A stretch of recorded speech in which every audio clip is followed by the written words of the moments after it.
दूसरे क्वेश्चन में देखेंगे हम निकालेंगे प्रेरितों के काम। प्रेरितों के काम इसका 4 अध्याय। प्रेरितों के काम इसका 4 अध्याय।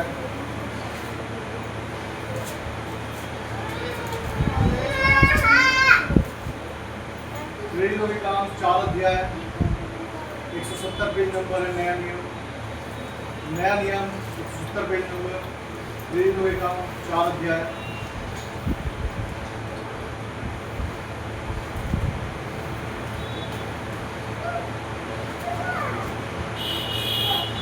प्रेरितों के काम 4 अध्याय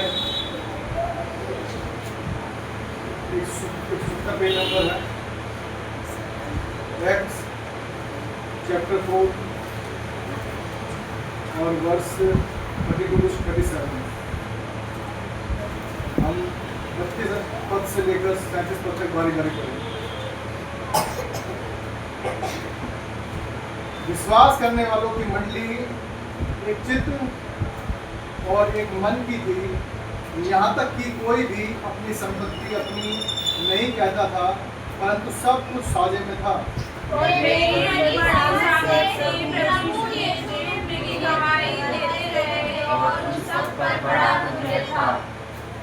उनमें कोई भी दरिद्र ना था, क्योंकि जिनके पास कुछ भूमि या घर थे वे उनको बेच कर बिकी हुई वस्तुओं का दाम लाते और उसे प्रेरितों के पांवों पर रखते थे।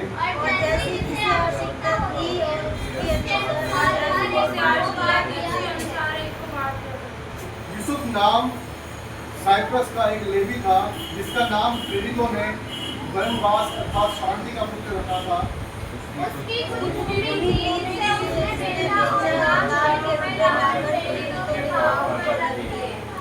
परमेश्वर का वचन पढ़े जाने सुनने वाले भूखा शामिल।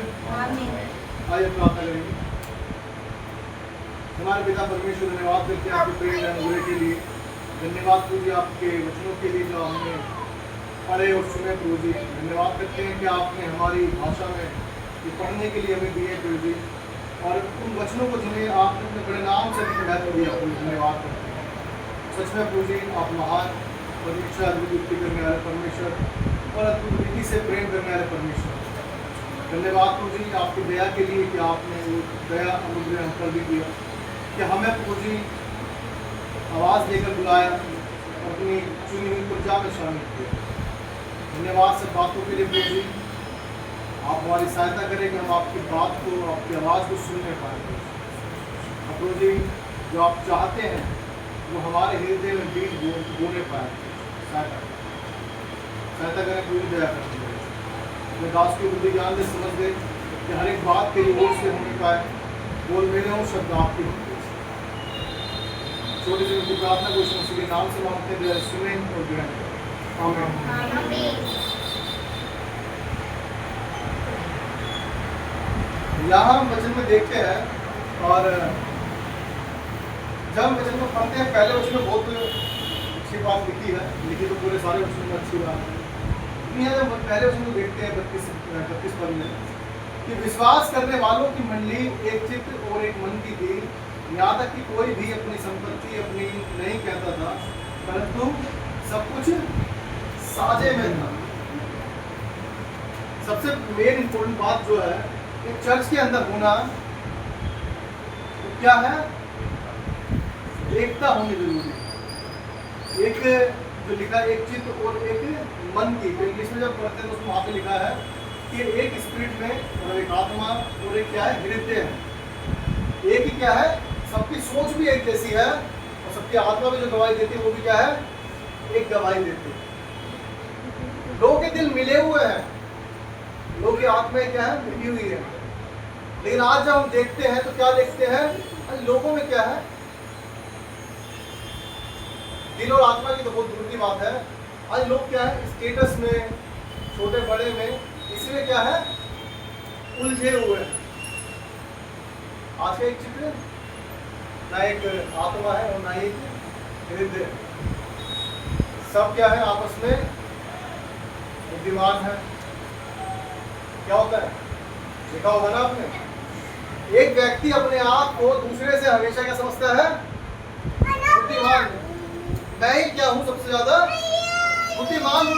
में बुद्धिमान है ही नहीं। और यही सबसे बड़ा कारण है जिसके कारण जो एक निर्बल व्यक्ति है, जो एक व्यक्ति है जिसको जरूरत है परमेश्वर के वचन की, परमेश्वर के ज्ञान की, और वो उससे क्या हो जाता है, वंचित रह जाता है। क्योंकि आपस में क्या है, आप परमेश्वर के वचनों को बांटते नहीं, अपनी गवाहियां नहीं देते, एक गिरे हुए को उठाते नहीं है। जब तक हमारे अंदर उस परमेश्वर का प्रेम नहीं होगा, तब तक हमारी ना एक आत्मा होगी और ना ही हमारा एक सोच होगी। हम क्या करेंगे, अपने अपने कामों में बिजी रहेंगे, अपने अपनी बातों में व्यस्त रहेंगे। कोई कह रहा है कि नहीं भाई मुझे आज जरूरत है, मुझसे प्लीज मेरे साथ थोड़ा समय बिताइए, परमेश्वर के वचन को बताइए, मुझे ये बताइए, आज मैं सबसे बड़ा परेशान हूँ। और दूसरा व्यक्ति कहे नहीं नहीं नहीं नहीं, आज मैं नहीं रह सकता, किसी भी हालत में नहीं हो सकता, मैं क्या हूँ, नहीं रुक सकता, मुझे जाना है, मुझे क्या लेना। मन में क्या सोच रहा है वो, मुझे क्या दिक्कत है इससे, परेशान नहीं है, दुखतर है। ऐसा व्यक्ति कौन कह सकता, सिर्फ जो दो तरह का जीवन जीता हो। कोई व्यक्ति इस बात को कर सकता है जो सोचता है कि नहीं यह चलना चलने में कोई दिक्कत होता है, मैं तो ठीक रह रहा हूँ ना, मैं तो ठीक हूँ ना। आज दुनिया में ये तो चल रहा है कि मैं ठीक तो सब ठीक, अगर मैं खराब तो सारी दुनिया खराब।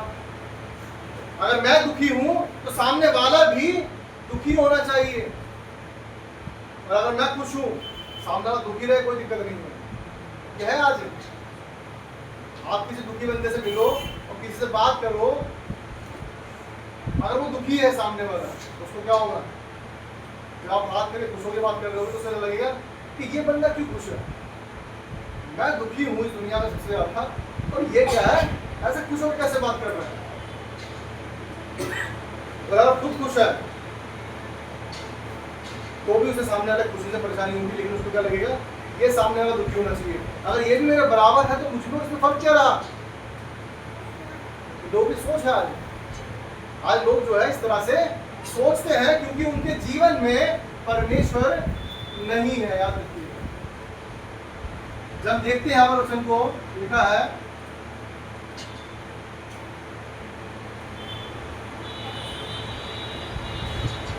चौंतीस पद हम पढ़ते हैं, 24 पद में लिखा है, उनमें कोई भी दरिद्र ना था, क्योंकि जिनके पास भूमि या घर थे वे उनको बेचकर बिकी हुई वस्तुओं का दाम लाकर और उसे प्रेरितों के कामों पर रखते थे। पहली बात हो गई, हमारे अंदर मेल जोल नहीं है, बराबरी नहीं है, मतलब इक्वलिटी नहीं है, हम बराबर अपने आपस में बराबर नहीं समझते। दूसरी बात क्या है, धन को हम पहले प्रेफरेंस देते हैं, धन को हम पहले स्थान पर रखते हैं। धन को कहाँ रखते हैं, पहले स्थान पर रखते हैं। जब हम 10 बंदे खड़े होंगे, अगर एक गरीब आकर हमसे बात करे तो हमें यार चलना क्यों बात करने, इससे क्या मिलेगा। लेकिन जब हम किसी अमीर को देखेंगे तो क्या करेंगे, इससे बात करनी जरूरी है क्योंकि इससे कुछ मिलने के चांसेस हैं। आज मुझसे ऐसे परमेश्वर के सेवक भी मिल जाएंगे आपको कि जो अगर आपके पास नहीं है तो वो आपके घर में जाना पसंद नहीं करेंगे, लेकिन यदि आपके घर में बहुत भर गया है तो वो आपके घर में जाना पसंद करेंगे। क्यों? क्योंकि वहां से कुछ मिलेगा, वहां से कुछ मिलेगा। लेकिन परमेश्वर अपने लोगों को ढूंढता है जिनके पास पैसा हो या ना हो, लेकिन सच्चाई उनके जीवन में जरूर है, जो अपने मार्गों पर सच्चाई से चलते हो, जो विश्वास के साथ अपने कदमों को बढ़ाते हो, जो विश्वास के साथ अपने दिन बिताते हो, जो प्रार्थनाओं के साथ परमेश्वर के साथ समय बिताते हो। परमेश्वर ऐसे लोगों को प्रेम करता है। मैं ये नहीं कह रहा कि हाँ अपने जनसंपत्ति जाके बांट दो, सोचो कि वचन दिया है तो क्या लिखा है, बेच कर साझा करते थे। लेकिन इस चीज से हम सीख सकते हैं कि परमेश्वर के लोग जब हो जाते हैं, जो परमेश्वर में मगन हो जाते हैं, उनके लिए पैसा कोई मायने नहीं रखता है। क्यों मायने नहीं रखता? क्योंकि उनको पता है जीवन किसके पास है, परमेश्वर के पास है। उन्हें पता है कि यदि आज मर भी जाए तो मेरे पास धन कहाँ पर है, मैंने स्वर्ग में धन इकट्ठा किया है।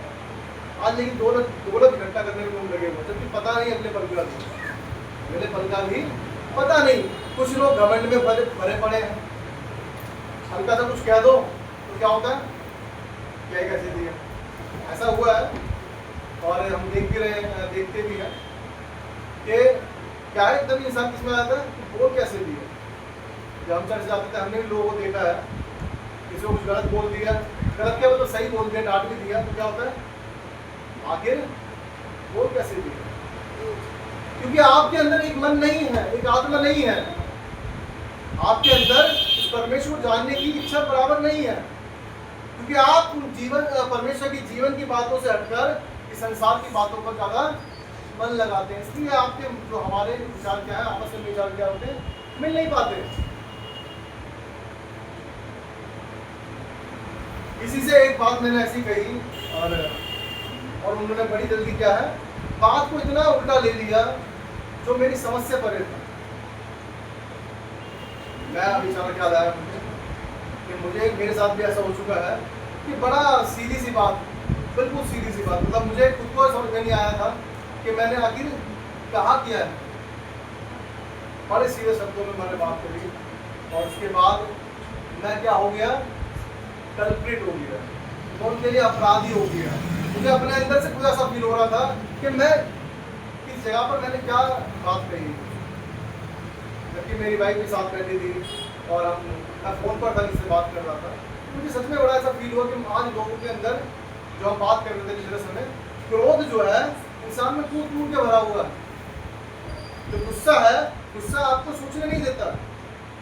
ऐसे ही दौलत भी जो है आपको सोचने नहीं देगी, याद रखिएगा, दौलत भी आपको सोचने नहीं देगी। लेकिन जो परमेश्वर के प्रति समर्पित रहते हैं, जो परमेश्वर में प्रेम करते हैं, उसे परमेश्वर क्या है, स्वर्ग में धन देता है। तो आप बोलेंगे मरने का किसने धन देखा है, लेकिन जो विश्वास करते हैं कि प्रभु यीशु मसीह मारा गया, काटा गया, तीसरे दिन जी उठा, उनके लिए यहाँ का जीवन जरूरी नहीं है, पर वहाँ का जीवन बहुत जरूरी होता है। हालेलुया। हम देखेंगे यहाँ पर एक मत्ती निकालेंगे, मत्ती 19 अध्याय, मत्ती 19 अध्याय और उसका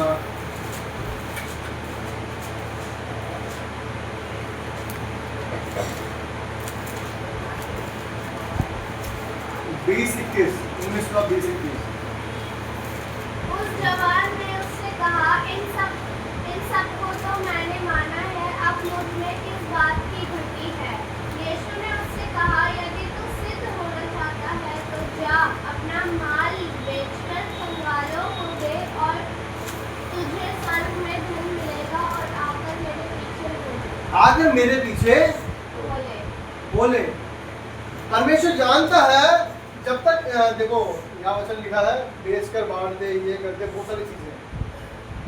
लेकिन परमेश्वर जितना मैं समझता हूँ, जितना मैं मतलब मुझे लगता है कि अगर वचन को मैं देखूं, मान लो विनोद भाई हमारे, उनका बिजनेस चल रहा है, ये करोड़ों कमा रहे हैं महीने करोड़ों कमा रहे हैं, तो मुझे नहीं लगता कि परमेश्वर इनसे ही कहेगा कि जा अपनी प्रॉपर्टी बेच,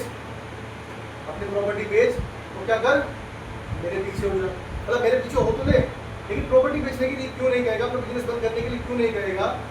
क्योंकि एक बार बेचकर 12 करोड़ लग सकते हैं, मतलब साल का एक करोड़ महीने का लिया, 12 करोड़ हो गया साल का, वो एक बार 12 करोड़ लगा दिया, ठीक है, इससे क्या हुआ, सिर्फ एक बार में पैसा चला गया और क्या हो गया, खत्म हो गया।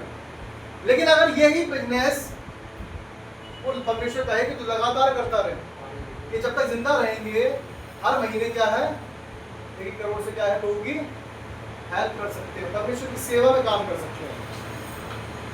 वचन को समझने की जरूरत है। क्या लिखा है, अपनी संपत्ति बेचकर लगा देते थे। और आज आपका बिजनेस है, इसका मतलब ये नहीं परमेश्वर कहता है तो कुछ भी कर सकता है, सीधी सी बात है, उसके लिए मैं नहीं कहूँगा। अगर परमेश्वर ने कहा है बंद कर और बेच और सबको मेरे पीछे ले, नो डाउट कीजिए, लेकिन आप सेवा में हैं, आपके पास अगर बुढ़ाहट नहीं है परमेश्वर की ओर से, तो परमेश्वर मैं मानता हूँ परमेश्वर आपको ये नहीं कहेगा कि अपना बिजनेस बंद करके मेरे पीछे हो जाए। जब तक बुलाहट नहीं है, बुलाहट के बिना काम करना व्यर्थ है, याद रखिएगा। यदि परमेश्वर ने आपको कहा है कि बिजनेस करो, परमेश्वर की सेवा कर, परमेश्वर की सेवा के लिए काम कर, और आप कहेंगे नहीं मैं बेच बाच के और आग बंद करके परमेश्वर के चलूंगा, परमेश्वर की योजना क्या थी आपसे कि आप सेवा करो लोगों की, मिनिस्ट्रीज की, जो दरिद्र हैं उनकी सेवा करो, लेकिन आपने क्या करा, अपने आप को छुड़ाने के लिए कि मैं भी क्या करता हूँ, सब कुछ बेच बाज के परमेश्वर के पीछे लग जाता हूँ। बुलाहट अलग अलग हो गई ना। एक बुलाहट थी देने की कि आप हमेशा सेवा करते रहे, और आपने क्या करा, एक बार में ही खत्म करके चलो जी खत्म हो गया। दोनों अलग चीज है। यहाँ पर प्रॉपर्टी की बात है, इसका बहुत ज्यादा है। परमेश्वर कहता है कि हाँ सच में जो कर सकता है वो करे, जिसने ये वही कर सकता है जिसके पास परमेश्वर ने वो मन दिया है। यीशु मसीह उस स्वर्ग के सिंहासन को छोड़कर इस धरती पर आया, एक बड़ाई के घर में जन्म लिया। क्या उसकी इच्छा नहीं थी, वो चाहता तो राजा के घर में पैदा हो सकता था? क्या राजा के घर में पैदा नहीं हो सकता था? यीशु मसीह कहता है कि चिड़ियाओं के घोंसले हैं, बसेरे हैं, लेकिन परमेश्वर के पुत्र के लिए सर ढकने के लिए भी जगह नहीं। याद रखिए, हमारा धन इस धरती का नहीं है, हमारा धन कहाँ का है? स्वर्ग का। भाई बता रही है, यहाँ लिखा है जब पढ़ते हैं कि और तुझे स्वर्ग में धन मिलेगा और आकर मेरे पीछे बोले।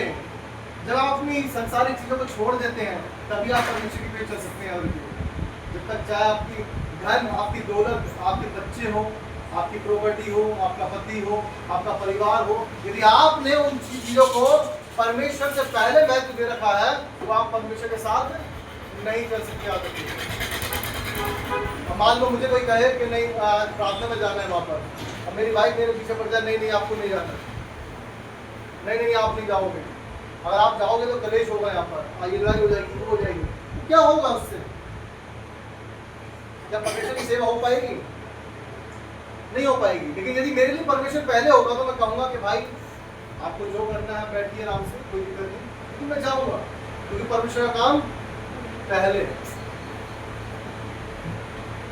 यदि वो समझता है सामने वाला व्यक्ति तो क्या होगा उससे? बहुत अच्छी बात है।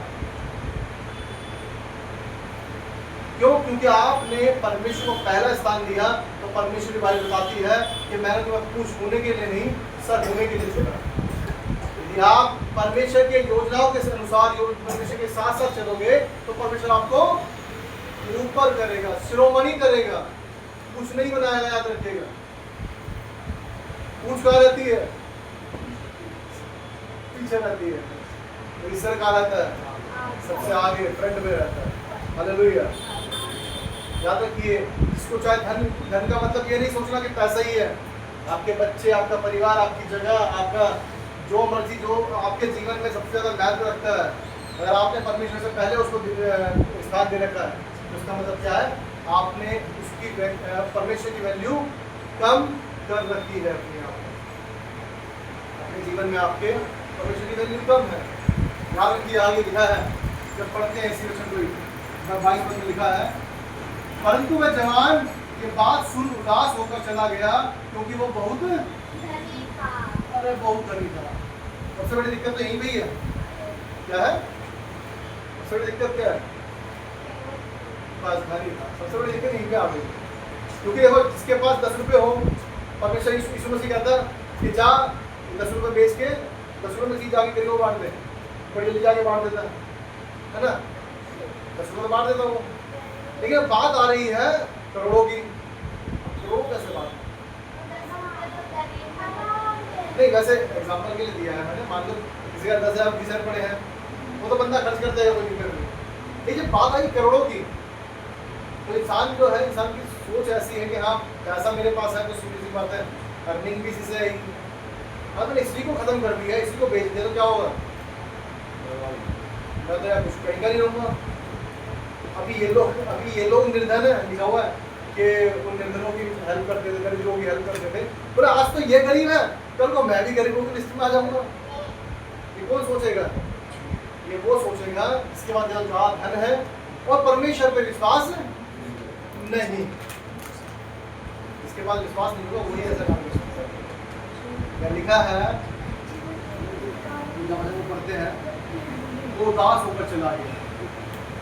आप सोचिए, किसी दंपति के, किसी हस्बैंड वाइफ के बच्चे ना होते हो, क्या ना होते हो? बच्चे ना होते हो। बहुत से लोग ऐसे हैं जिन्होंने अपनी बहुत दौलत लगा दी किस चीज के लिए? बच्चे को पाने के लिए। और बच्चा आ गया, बच्चा मरने की कगार पर है, तो उससे क्या कहेंगे आप कि चाहे मेरा कुछ भी ले दे लेकिन मेरे बच्चे को बचा दो, जिससे आप ज़्यादा प्यार करते हैं उसके लिए आपने जो देने के तैयार हो जाओगे चाहे सब कुछ ले ले मेरा लेकिन उसको छोड़ दे। क्यों? क्योंकि आपकी वो जो दौलत है वो आपका पैसा नहीं है, दौलत कौन है आपकी? आपकी औलाद। इस धन का क्या बन गया? आपका औलाद बन गया। और दाऊद के जीवन में भी 100 साल में क्या हुआ? एक बेटा हुआ। क्या हुआ? अब्राहम के क्या बोला? अब्राहम सॉरी अब्राहम के क्या हुआ? 100 साल में बेटा हुआ। अब उसके लिए तो बड़ी दौलत थी, 100 साल में किसी को एक बच्चा मिले तो उसके लिए तो बहुत बड़ा धन था। तो उसने क्या करा? जाकर बलि देने के लिए चल दिया। क्यों? क्योंकि उन्होंने कहा कि आज तेरा टेस्ट है, आज तेरा टेस्ट है क्या? और इसको बलि कर जो है तुझे 100 साल में एक बेटा दिया। आप सोचिए उसकी जगह हम क्या करते हैं? हम बैठ कर यहाँ पे क्वेश्चन करने लग जाते हैं, अरे प्रभु 100 साल में तूने एक बेटा दिया, उसको भी तू ले रहा है, तो तूने दिया ही क्यों था मुझे?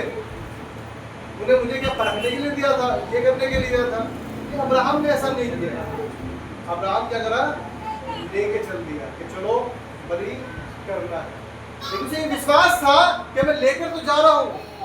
अब एक सब सुनिए प्लीज, छोटी सी बात समझिएगा, एक छोटी सी बात समझिएगा। अब्राहम को विश्वास था कि मैं जो लेकर जा रहा हूँ मैं जो वापस लेकर आऊंगा। विश्वास था ना कि परमेश्वर ने बेटा मुझसे मांगा जरूर है, मेरा ये इसहाक है, मांगा जरूर है, लेकिन उसने अपने जो दास थे उनको क्या कहा, सेवकों को, कि हम जाते हैं और आते हैं। उसे विश्वास था कि मैं जा रहा हूं अगर साथ में लेकर बेटे को, तो बेटे को साथ में लेकर आऊंगा। अब बहुत से लोग ऐसे हैं जिनको लगता है कि हमने अगर परमेश्वर के लिए खर्च कर दिया तो क्या होगा? हमारे खत्म हो जाएंगे, क्या लेंगे? खत्म हो जाएंगे। लेकिन जब अब्राहम लेकर गया तो उसे विश्वास था वो मुझे देगा। यहाँ पर जो धनी व्यक्ति के लिए लिखा है, परमेश्वर सिर्फ जांचता है कि आप क्या परमेश्वर के लिए सच्चे हैं या नहीं। याद रखिए, आपकी विश्वास योग्यता इसी बात पर दिखती है जब आपके पास कुछ ना हो लेकिन आप परमेश्वर के लिए तैयार बैठे हो। उस विधवा ने 2 दमड़ी डाली और बाइबल बात के लिखा है कि क्या हुआ? दान पूरा हो गया। परमेश्वर आपके बड़े धन से नहीं देखता है बेटे, आपके छोटी छोटी चीजों में नहीं देखता। ये नहीं देखता परमेश्वर के हाथ पर करोड़ लेके आएगा जो करोड़ लेके जाएंगे, लेकिन जो परमेश्वर के लिए विश्वास योग्य है उसको वो क्या करता है? देखता है। कितना लोग कितने विश्वास में चल रहे हैं। अब्राहम को विश्वास था कि वो बेटे को लेके जा रहा हूँ, बेटे को लेकर आएगा। यदि आपने परमेश्वर के लिए किसी प्रकार से भी, बहुत से लोग हैं जिसे मैंने देखा है पहले जब मैं चर्च में जाता था पहले, अगर किसी बच्चे की जरूरत है चर्च में तो माँ बाप क्या करते हैं? आज तो यहाँ जाना है, आज तो वहाँ जाना है, आज बच्चों को क्या है? रुकने नहीं देना, चर्च में रुकने नहीं देना। क्यों नहीं रुकने देना? क्योंकि चर्च में रहेंगे तो काम करना पड़ेगा, पता नहीं क्या काम कराएंगे बच्चों से। क्योंकि मैंने देखा है जीवन में, जो मैंने सच में आज की मैंने अपने चर्च में जो देखा था, जाता था, जो लोग परमेश्वर की सेवा करते थे सच में, उनको परमेश्वर ने आशीष ऐसी दी, और जिन्होंने सेवा नहीं करी उनके जीवन भी ऐसे है। चाहे उनके पास दौलत क्यों ना हो, पैसा क्यों ना हो, लेकिन एक खुशी होती है ना, जो परमेश्वर का प्रेम होता है उनके जीवन में नहीं आता।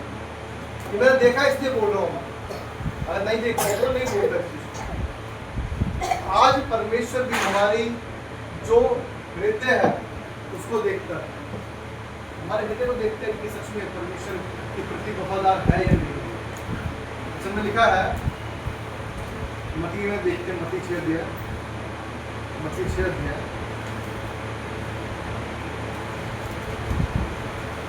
मती 6 और 24 पढ़े। मती 6 का 24। कोई मनुष्य 2 स्वामियों की सेवा नहीं कर सकता, क्योंकि वह एक से बैर और दूसरे से प्रेम रखेगा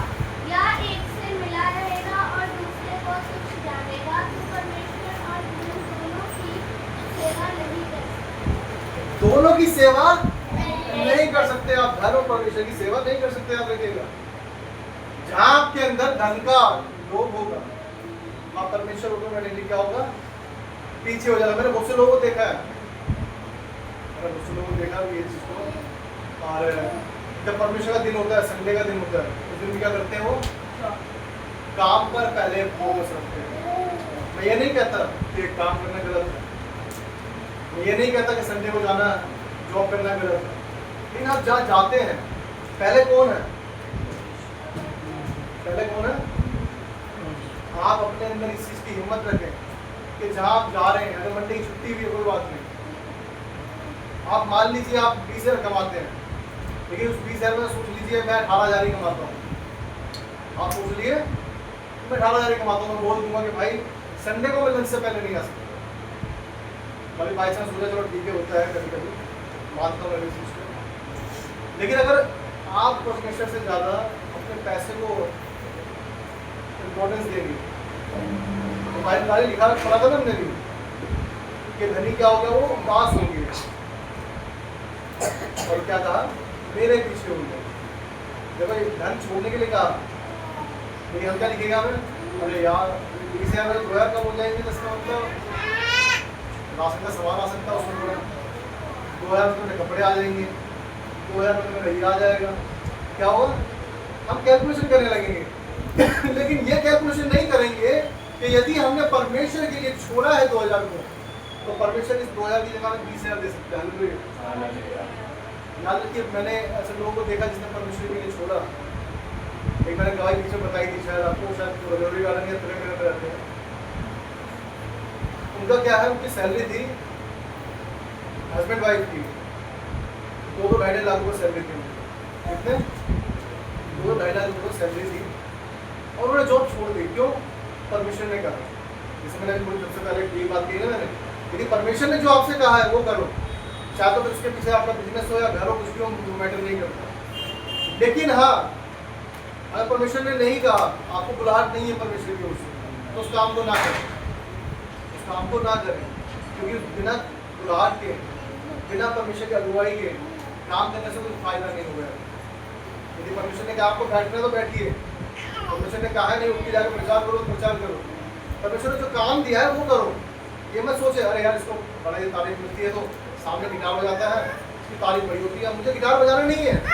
मुझे परमेश्वर ने कहा है कि तुझे परमेश्वर का प्रचार करना है, लेकिन उसको क्या मन में आएगा कि यार गिटार की इसकी तारीफ होती है, मैं भी सीखकर यहीं खड़ा होऊंगा। परमेश्वर ने तो बनाया नहीं आपको उसके लिए। परमेश्वर की योजना तो यह है कि आप जाकर परमेश्वर का वचन बांटें, लोगों को परमेश्वर के बारे में बताएं। लेकिन आपके मन में क्या है, यार कि धन वाला धन नहीं, लेकिन ये धन भी वो धन है कि आपके मन के अंदर इस चीज का लोभ आया, इसका धन आपके मन में इकट्ठा हो गया कि नहीं, ये मेरे लिए बहुत ज़्यादा जरूरी है कि मैं इसको, इस तारीफ को क्या करना चाहता हूँ, अपने लिए इकट्ठा करना चाहता हूँ। ये तारीफ जो इस व्यक्ति को मिल रही है, तारीफ मुझे मिलनी चाहिए। याद रखिए, आप अपने आप से कुछ करके कुछ नहीं पा सकते,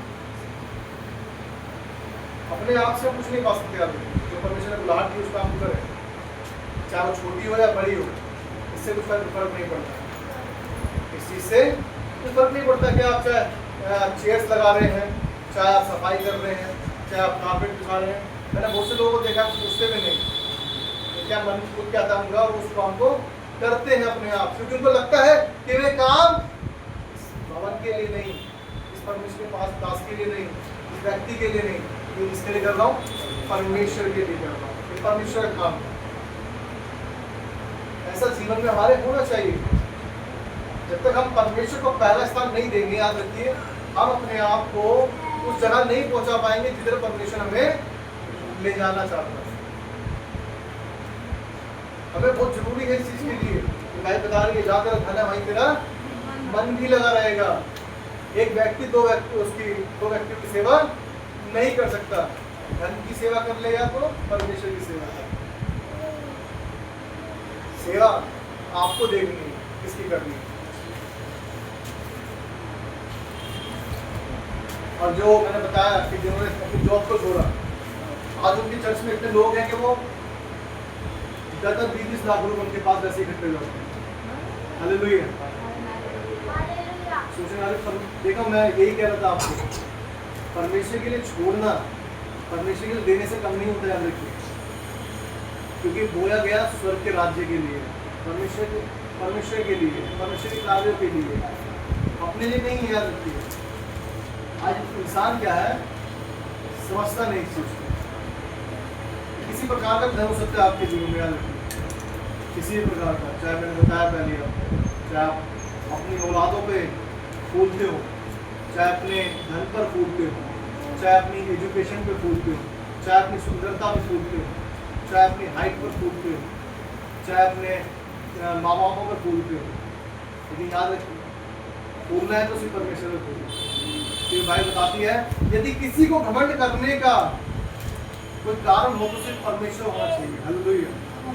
सिर्फ घमंड होना है तो सिर्फ प्रभु पे, कि प्रभु तू मेरा उद्धार करता है। हालेलुया। किसी और चीज पे घमंड नहीं होना चाहिए। वचन को देखेंगे, निकालेंगे दानियल उसका 6 अध्याय, दानियल उसका 5 अध्याय, दानियल 5 अध्याय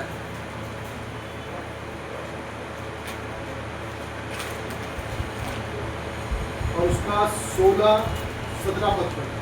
परंतु मैंने तेरे विषय में सुना है कि दानियल भेद खोल सकता और संदेह दूर कर सकता है।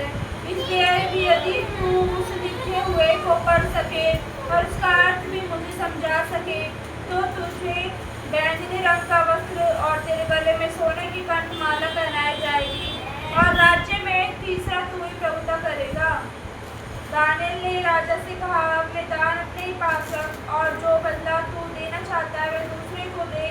वह लिखी हुई बात मैं राजा को पढ़ सुनाऊंगा और उसका अर्थ भी तुझे समझाऊंगा। हर कोई कह सकता है। हालेलुया। क्या कुछ बात नहीं है, दानियल कह रहा है, लिखा है सोने की कंठमाला। ये कितने लोग हैं जो सोना पसंद नहीं करते? आज तो 1,30,000 में चल रहा है, वैसे भी तो ज़्यादा पसंद करते हैं। वो भी कितना? 1 तोला है, 1,30,000 में सोना चल रहा है, पता है ना? 10 ग्राम, ओनली 10 ग्राम। अब जब देखेंगे सोने की कंठमाला, याद रखिए, हैवी होगी, हल्की नहीं होगी। राजा कह रहा है, राजा पहनाएगा तो हल्की पहनाएगा क्या? राजा अपने गले से निकाल के ले भाई। लेकिन दानियल क्या कह रहा है इस जगह पर? अपने जो दान है तो अपने पास ही रख। हालेलुया। देखिए, अगर आप बाइबल को पीछे पढ़ेंगे, इसके पीछे पढ़ेंगे, जो दानियल के स्टार्टिंग पढ़ते हैं, इससे पहले क्या लिखा हुआ है? इससे पहले क्या लिखा हुआ है कि शद्रक, मेशक, अबेदनगो को कहां पर भेजा गया? आग के भट्टे में। शेर के मान में दानियल गया। शद्रक, मेशक, अबेदनगो आग के भट्टे में गया है। उसके बावजूद भी दानियल क्या कह रहा है राजा को कि अपने दान अपने पास ही रख सकता था ना? दानियल डर सकता था कि अभी यार इनको तो आग के भट्टे में डाला था, अब पता नहीं कौन सी सजा मुझे ये दे देगा अगर मैं ऐसा कुछ कह दूंगा। लेकिन दानियल ने कितने, देखो हिम्मत कहां से आती है? सिर्फ परमेश्वर हिम्मत दे सकता है। दानियल ने देखा था कि जो आग के भट्टे से बचा सकता है वो मुझे इसकी वाणी से भी बचा सकता है, इसकी और दंडों से भी बचा सकता है। परमेश्वर बड़ा प्रेमी परमेश्वर है, याद रखिए। और दानियल इस चीज को जानता है, दानियल इस चीज को जानता है। और दानियल ने कहा कि सोना संपत्ति, तेरे हीरे जवाहरात, तेरे बैंगनी वस्त्र जो भी है अपने पास रख, अपने पास रख। आज हम लोग भी क्या कर रहे हैं? बहुत बार हम आपस में एक मन के नहीं, याद रखिए। यदि एक मन के होंगे तो हम परमेश्वर के लोग को क्या करेंगे? उठाएंगे। आज याद रखिए, सच बता रहा हूँ, मैंने देखा है लोगों को, बहुत से चर्च के अंदर भी देखा है मैंने ऐसे, कि जब बहुत से पैसे वाले होते हैं, क्या होते हैं, तो जल्दी से मिलते नहीं, छोटे लोगों से मिलते नहीं, छोटे लोगों को ही जाना पड़ता है बहुत बार। मैंने बहुत से ऐसे लोगों को देखा जिनका पैसा बहुत है, लेकिन वो सबसे ऐसा मिलते जैसा उनके पास कुछ है ही नहीं। हालेलुया। तो ऐसे मिलते जैसे कुछ है ही नहीं। और अच्छी चीज क्या है कि किसी को महसूस ना होने दे कि हमारे पास ज़्यादा है, कम है, या हम कैसे हैं, कितने बड़े हैं, तो मैटर नहीं करता। तो सामने वाले को फील ना होने दे यही क्या है परमेश्वर के सच्चे भक्त की क्या है पहचान है। जैसे यीशु मसीह वो स्वर्ग का मालिक, पृथ्वी का मालिक, सारा राज्य उसके पास, सारे अधिकार उसके पास, इसके बावजूद भी उसने क्या कहा, जब लोग उसे ताड़ना दे रहे थे तब भी उसने कुछ अपने मुझसे गलत नहीं कहा, ना उसने श्राप दिया। तो चाहता तो परमेश्वर अपनी सेना भेज सकता लोग खत्म कर देंगे, वो चाहता तो कहता सब खत्म हो जाता, लेकिन क्या है यीशु मसीह ने अपना प्रेम दिखाया, सबसे महान होने के बावजूद भी अपने आप को शून्य किया। हालेलुया। उसने अपने चेलों के पैरों को धोया, शून्य हुआ। हालेलुया। याद रखिए परमेश्वर हमसे प्यार करता है, वो चाहता है कि हम भी उसके जैसे बने, किसी लालच में अपने जीवन को ना बिताएं। याद रखिए भाई बताती है, जब हमने पढ़ा भी कि राजा को क्या कहा उसने, ये जो तुझे दान दे रहा है मुझे छोड़, किसी और को दे दियो, मुझे नहीं चाहिए दान। आज कितने लोग हैं आपके जो पैसे को छोड़ सकते हैं परमेश्वर के लिए? परमेश्वर के लिए पैसे को छोड़ सकते हैं क्या? आज छोड़ सकते तो बहुत अच्छी बात है, और नहीं छोड़ सकते तो अपने आप को परमेश्वर के लिए तैयार करें यार, क्योंकि प्रभु का आना बहुत निकट है। हालेलुया। विश्वास करते हैं जैसे हम देख रहे हैं संसार में चीजें हो रही हैं, प्रभु बहुत जल्द आ जाएगा, प्रभु बहुत जल्द आने वाला है। याद रखिए उसके लिए हमें तैयारी करने की जरूरत है कि जब वो आए तो उसके साथ हम भी जाने पाए। लिखा है वापस आएंगे प्रेरित के काम में, प्रेरित के काम में वापस आएंगे।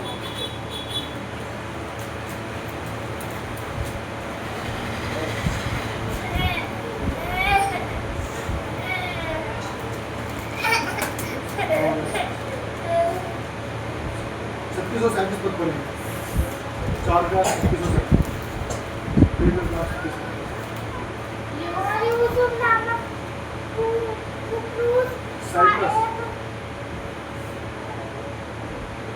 यूसुफ नाम साइप्रस का एक लेवी था जिसका नाम प्रेरितों ने बरनबास अर्थात शांति का पुत्र रखा था। उन्हें जिसे उसने देखा और दाम के रुपए लेकर लाकर प्रेरितों के पांवों पर रख दिए। यहाँ हम देखते हैं उन्होंने क्या करा, इसने क्या करा, उन्होंने देश में क्या करा, पैरों पर